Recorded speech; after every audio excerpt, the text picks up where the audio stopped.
নকলা উপজেলার একটি স্বেচ্ছাসেবী সংগঠন অসহায় রোগী এতিম দুস্থদের সেবা বিলিয়ে ইতিহাস সৃষ্টি করেছেন।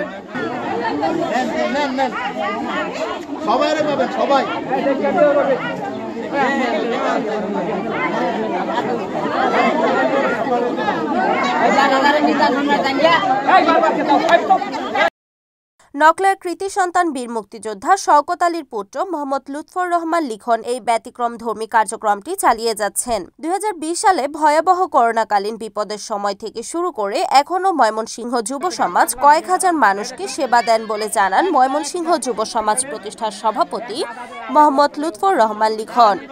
নকলার কৃতি সন্তান শওকত আলীর স্মরণে তার ছেলে লুৎফর রহমান লিখন এই কার্যক্রমটি পরিচালনা করে আসছেন। ময়মনসিংহ যুব সমাজ কল্যাণ সংস্থা নামে সংগঠনটি সেবা দিয়ে হাজারো মানুষের কাছে প্রশংসা কুড়িয়ে চলেছেন। নিজস্ব অর্থায়নে ব্যতিক্রম ধর্মী সেবায় খুশি হয়েছেন অনেকেই।